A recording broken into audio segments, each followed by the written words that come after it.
Good morning, Facebook. Good morning, Facebook. Hello, hello. And for some reason, it zoomed me in again. There is some kind of thing going on the computer here that I don't know about, but it's zooming me in. But I am here. I am live. It is June 5th, Saturday, June 5th. It's early in the morning, about 7:20, and I want to talk about salmon today. Again, we're doing our salmon sale. So I want to talk to you about healthy, high-quality, wild Atlantic salmon versus wild Pacific salmon versus toxic Atlantic salmon. I know it's early in the morning. Hopefully some people will be able to tune on and check this out. I'm just sending out a text message really quick here. My friends are meeting me to run here soon. All right. So, salmon.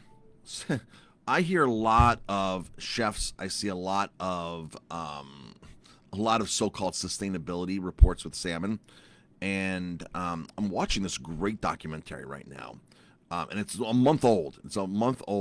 It's from Tasmania, Australia. It is exposing the salmon industry.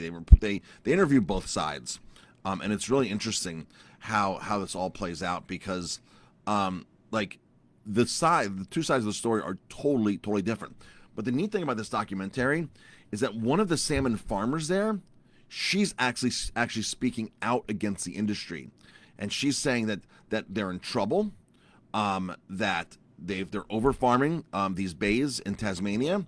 It's polluted, and Tassal, which is the largest salmon farm down there, Tassal, they just keep wanting to throw nets in, throw more fences, pens in, and they keep denying everything, and their so-called science is totally different than the other science out there. And you have one salmon farmer that is actually speaking up and saying this is insane, and she's being shut down by the government, by the agencies, with her claims. And she's like, I had to speak up because this is my home, and we've ruined what we have here, totally ruined what we have here. And the documentary starts with Tassal trying to go into a new area to put up 21 pens and hundreds of thousands of fish, and all the locals are like protesting and saying no fish farms, no fish farms, no fish farms. So really a great show that I'm watching. I'm almost done with it too. I've been watching it this morning here in my office. I've been here early this morning. So some things I want to talk about. By the way, if you're tuning in live, definitely drop a comment, #live, where you're tuning in from. Good morning, Sean. This is really important. This type of video that I'm going to share with you today, please share with other chefs. Other chefs need to hear this. People that are eating farm salmon need to hear this, but especially chefs, because chefs get sold very easily the whole sustainability with farmed salmon. And I'm going to tell you more exactly what that sustainability entitles, or how much it actually costs to be certified sustainable. From like the ASC, or from the World Wildlife Fund. So I learned a couple things this morning too in this documentary. Very well done documentary, by the way. So Macquarie Harbor, Okehampton Bay, down in Tasmania, these places have been fish farming for the last 10, 15 years, 20 years. And they're at a point where the salmon farms just keep coming in and rolling out more salmon farms. And it's a little disaster out there, a disaster. So when you see the salmon that's coming from Tasmania that's certified and all this stuff, it's all just BS. It's all total nonsense and garbage. So there was a mussel farmer down there, Dover Mussel Farm. They interviewed this gentleman, and this gentleman was literally, I guess, a football field away, maybe 2 football fields away from Tassal's farm. So he had bought this mussel farm, was farming mussel. Tassal comes in, puts in these farms, and all of a sudden he notices in 2014 that his mussels stop growing. His mussels just stop growing, and inside, and the gills are coated with this orange, like something that was coating the mussels, and the mussels all just died off and stopped growing. He was like, I know it's from the fish farm that's down in the harbor here, and he was able to prove it without a doubt. He was able to prove it scientifically. Was supposed to go to the Senate to the hearings, and Tassal came in and offered him a buyout to buy everything. But what they were buying from him was really a shut up, shut up, don't say anything. And at first he went for it because he goes, I've lost everything. He goes, I've lost everything I've worked for my whole life. I lost my marriage. I lost all my finances. He goes, I lost. He was. I would literally drive to the farm and pull over and just sit there and cry. This was a grown man. He goes, I would just sit there and cry because everything in my life just had crumbled and fallen apart. He goes, so I took money from Tassel because that's all I had. And he, after 5 or 6 years of this, and he couldn't go to the Senate hearing, they interviewed the CEO from Tassel, Tassal, Tassel, and he goes, "Oh, that wasn't our fault. It wasn't our fault at all. We just decided to be nice and basically, give this guy some money and this and that, and he just happened to agree that that not to talk about this ever again." And so he has all the science on his side. So he was like, listen, I was put in a hard place financially, life. He goes, but now after 5, 6 years, he goes, screw it. I've already lost everything. He goes, now I'm speaking out. And here's all the scientific papers that those salmon farms, everything flows, all the feces, all the food, all the disease, everything flows to me. And they killed off his whole farm. So if it's killing off farm mussels, what else is this stuff killing off in the bays? So the lady from Huan, Huan, Huan, the salmon farm, she was a local. She was salmon farming there, and she claims that there's a sustainable, or more of a sustainable model to do farm salmon in Tasmania. But she goes, we've well exceeded that. So she actually is calling out Tassel, and she's getting a lot of scrutiny from the local from the Tasmanian government there about, like, you can't speak up and you can't do this, and we're advising you this. She's like, no, she's like, we're beyond the point of like sustainability in these bays here, like it's a disaster. And I guess last year, thousands and like tens and tens of thousands of fish all of a sudden just floated up and died in the farms, and they were explaining that because there's so much fish and the environment is so off that the oxygen levels are low. And when oxygen levels go low, massive die-offs happen. Just massive die-offs happen because of this. And the fish just, they stop eating. And they keep their mouths open to get more oxygen going through their mouth and through their gills, which the oxygen isn't there. So they just basically just belly up, and that's it. And this happens all the time. So this lady, she was approached by the World Wildlife Fund to basically get certified sustainable, and or be endorsed by the World Wildlife Fund down there, and the ASC, which is another sustainability rating, aquaculture, whatever, sustainability council, ASC, and they had wanted to charge her $400,000 to be able to just not even use the logo, but just to say that, be able to be endorsed from them. Now, the reason why she wasn't able to use the logo, because Tassel came in and was able to negotiate a deal with them where they were the only salmon farm to be able to use the logo from out of Tasmania. They're the only ones that can use it. So Tassel got a bargain, she says, because Tassel pays $250,000 a year to the World Wildlife Fund. And they interviewed the CEO of the World Wildlife Fund, and he's like, this is what certification costs. We're using the latest science. We're using all, accurate science and this and that, and it costs money to do this. But then the ASC is also charging this Tassel $250,000 a year to use a certified sustainable logo. To use the logo, $250,000 to use this logo. So all those logos you see on some of that salmon, especially the stuff coming out of Australia, it's all paid for. It's all Tasmania. It's all bought logos. This is like what it is with a lot of these organizations. We wanted to use I was inquiring about if I could use the MSC, the Marine Stewardship Council logos, because we buy a lot of fish, or we do buy fish that's MSC certified, Marine Stewardship Council. Now the work is already done. The fisheries are already certified, whether it's Alaskan pollock, whatever it is. The fisheries are always certified. But I wanted to say on my menu, MSC certified, to let you know that I'm using a fish that supposedly has a legitimate certification. So the MSC wanted to charge me as a restaurant $2,500 annually just to use the logo, the MSC logo. That's it, $2,500 a year to use their logo of the fish I'm already buying that's already certified, that the fishery already paid the logo for it. The producer, the packer, has already paid for it. I was like, there's no way I'm going to pay $2,500 to use a logo when I'm doing the right thing to begin with, or trying to do the right thing to begin with. So the ASC, the World Wildlife Fund, $250,000 each. Tassel's paying this. Now Tassel's the biggest producer down in Tasmania. There are, like, I think about 4 producers down there, main producers, and they just throw nets all over the place.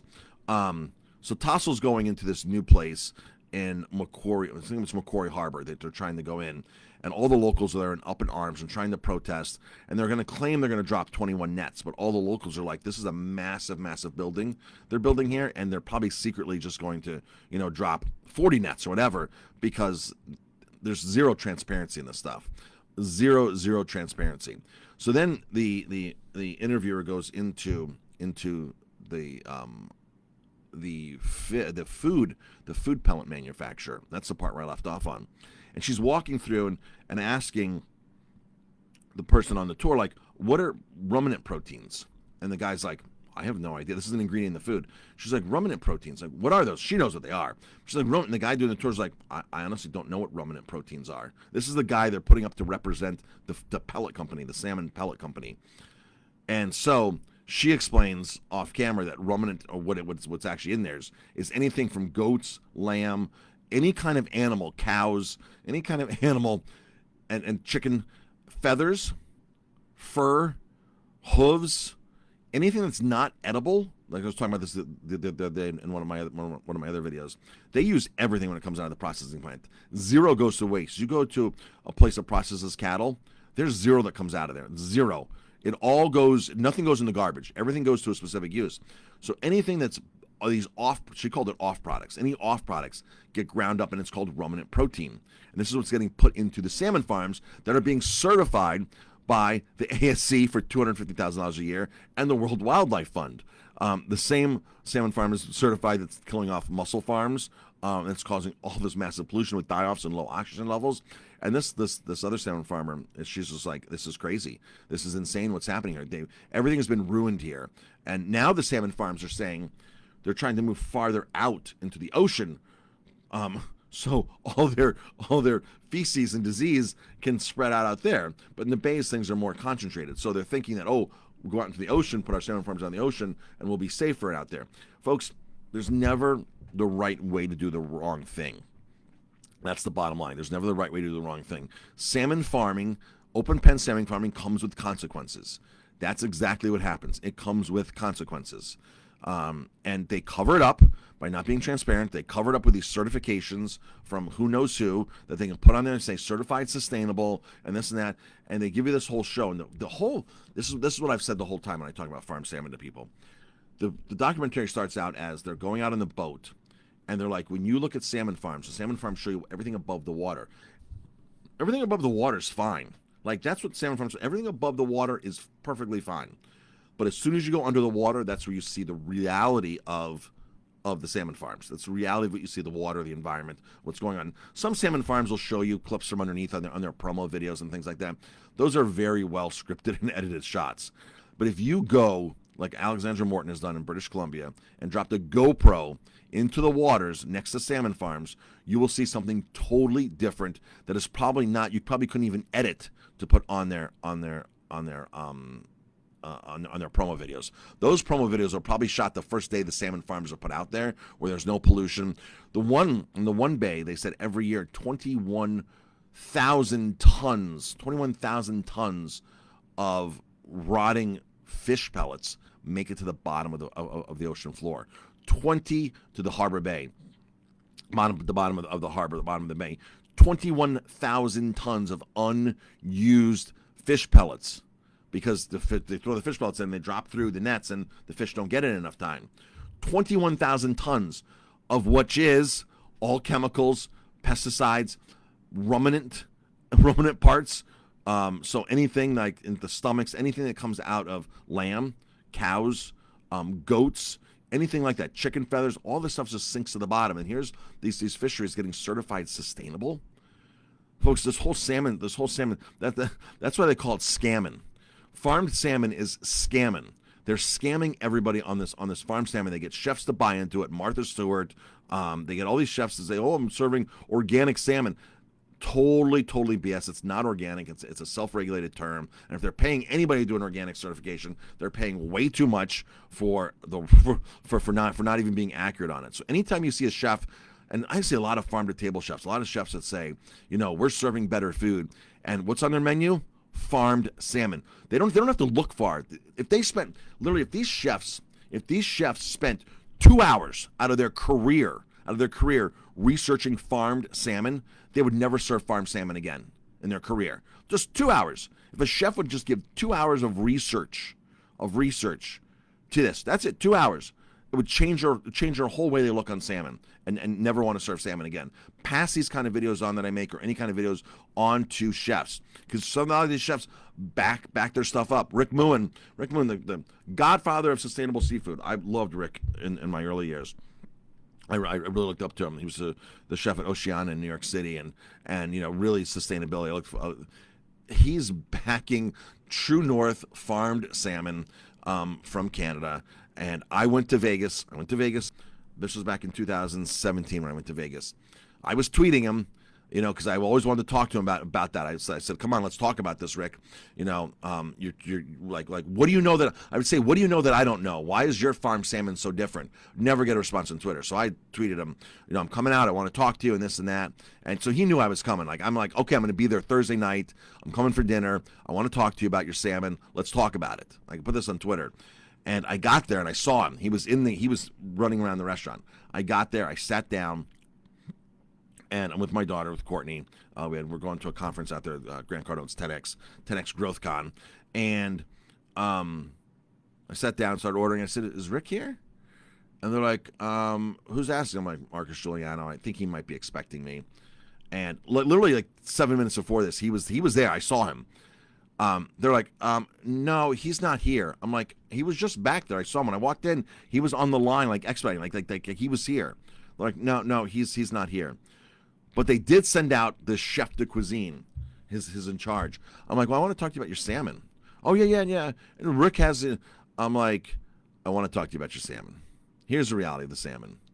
He's like, I sat 15 minutes. I gave him my ear. And so they're serving True North salmon because it's one of the most sustainable salmons. Martha Stewart endorses it. Oh wow, whoop-de-doo. She probably got paid big bucks too. Of course she did. It's all about money for these people. And I'm like, "What salmon are you serving on your sushi table there?" And he's like, "Well, that's Scottish salmon." I'm like, Rick is serving Scottish salmon? The godfather of sustainable seafood serving Scottish salmon. And he's like, "Yeah." I'm like, "Okay, here's some facts about Scottish salmon. Highest mortality rate of any salmon out there. 23 fish die per 100 because of..." He's like, "What?" I'm like, "Look it up. It has the highest mortality rate. The fish you're touting on your sushi station right there is raised in the most filthiest farms in the world, and you expect people to eat that fish raw?" And he was like, "I'm going to bring all this back to Rick." I said, "Rick already knows all this. Rick is well searched on this. Rick already knows all this. You're buying that because it's a cheap product and you're making money on it. You're buying it because it's finances, not buying because you're doing the right thing." And he was like, and he was speechless. He had no idea. And Courtney sat there and listened to me, give him my ear for 15 minutes. And I'm like, I was really hoping to talk to Rick about this tonight, but I'm sure you'll relay this to Rick. And so yeah, talk to these chefs. Tell these chefs to stop giving us this toxic stuff. Scottish salmon to be on a sushi table, on a sushi menu. Raw Scottish salmon, the filthiest salmon in the world. All this farm salmon's filthy, but if you have to rank it, Scottish salmon's the worst. So if you're eating sushi and you're eating salmon, first of all, I wouldn't touch a farm salmon to begin with, open pen farm salmon. I wouldn't touch it to begin with. But if you're like, "Well, I'm going to pick and choose," don't eat the Scottish salmon. Do not eat the Scottish salmon. That is the worst. Norway's probably has the best standards, but it's farmed salmon, folks. It's open pen farm salmon. There's no right way to do the wrong thing. So, gotta get ready for my run here this week, ending tomorrow, Sunday the 6th. Our salmon sale. You can still get in. We've sold about 400 pounds of salmon this week. We will take orders. Because I have another 100 pounds coming in today. We're out again. Like, it's been like 150 pounds, 150 pounds, 150 pounds keep coming in, and we're going to be sold out again today. If you want it, you have to get your order in by tomorrow, by Sunday the 6th, and we'll have more coming in on Tuesday that you can pick up. It's our wild coho salmon, wild Alaskan coho salmon. They're 6 to 7 ounce portions. They are line caught, skin on, individually frozen on shore. As soon as they're caught, they're frozen. Within hours, they're frozen. Cryogenically frozen, flash frozen. You thaw them, you cook them at home. We've literally sold 400 pounds of it this week. It is on sale. Buy it by the case. It's about 25 portions in there or so in the case. The case price is $149. It's $14.99 a pound. $14.99 a pound. It's the best price we've ever done on wild salmon through our grocery list. If you order the same salmon online, you're literally going to pay to get it delivered to your house $22, $23, $24 a pound. You're saving a lot of money, even probably more than that. Go on to Alaska Gold. Check it out. Alaska Gold, great cooperative that we use a lot of their fish, their halibut, their rockfish. So we do a lot of that. So check it out. Call us 647-3000. Email us info@aromatimebistro.com. Thank you everybody for tuning in live. Of course, Jamie was on. Good morning, Joel. Hi, Mike. So pass this on to a chef. Pass it on to anybody if you want salmon in your house, frozen, high quality, put in your freezer. There's no limit on cases. If you called me and said, hey, I want 5 cases, I'll get you 5 cases. But we need to take it on a Tuesday. You'd have to prepay for it by Sunday. If you said, hey, I just want 1 case, or you say, hey, I'm going to split a case with a friend, perfectly fine if you don't have enough room in your freezer. If you have room in your freezer, stock up. Jamie and I make a few bucks on this. All right, we're all here to make money. We make a few bucks, but we do not make what we normally make on this. That's why it's normally $19 a pound. We usually make $40 more a case, okay? So, $40 more a case is nice, right? You sell 40 cases times 40. Right, that's $1,600 that Jamie and I are foregoing on this. $1,600 we're taking out of our pocket so you can have healthy, high quality, frozen, wild line caught, not net caught, line caught coho salmon in your freezer, okay? Jamie and I are willing to take a pay cut for it because we sell a lot of salmon anyway. We sell a lot of salmon. We sell about 400 pounds a month. We're selling 400 pounds a week right now, okay? So we're going to sell the salmon anyway, regardless. So, but we want you to have high quality frozen salmon in your freezer this summer for you to have. If you want 2 cases, take 2 cases. So we're basically doing this because we want you to have the goods. We don't want you to eat farmed salmon. We want nobody to eat farmed open pen salmon because it's destroying all these environments, these communities. It's not healthy for people who eat it. It's not healthy it's not healthy for anybody except the bottom line profits of these huge corporations like Marine Harvest, like Tassel. Years ago, I would tweet about Marine Harvest constantly. Of their shady practice. Marine Harvest is probably one of the largest producers in the world. Norwegian company, moved to Canada, moved to wherever they can abuse and buy the government. This is what these Norwegian companies did. So I was doing a lot of tweeting, and they would constantly send me like stop, don't send this anymore. Then they probably get trolls on my account to debunk all this stuff that I was posting. So I haven't done that in a while because they got pretty intense with me posting all this stuff on Twitter. I don't use Twitter anymore anyway, much at all actually. But I was tweeting for a while there consistently about McDonald's. Don't eat at McDonald's and don't buy farmed salmon. Those are my 2 words. No farmed salmon and no McDonald's. All right, folks, thanks for tuning in. I really, really appreciate the support. Thank you. Without you guys, it wouldn't be possible here for us. So Jamie and I love doing this, and we just love the restaurant. So, and we have had offers recently to sell. People are coming up from New York City that are just buying everything in sight, and we have had an offer. So, but we're not ready. We're not ready yet. We love what we do here, and that's the story with that. If we did sell, we probably would not reopen in New York. Probably wouldn't live in New York if we sold. All right, folks, thanks for tuning in. We appreciate the support, and hope everybody gets out and enjoys the 90-degree weather today. I know after my run, I have a chopped up watermelon waiting for my chopped up run. After my chopped up watermelon after my run today because it's going to be it's warm. When I got outside this morning at 6 a.m. to get into the office area, it was warm out. It was like, wow, this is beautiful weather. All right, everybody have a great day. We'll talk to you later.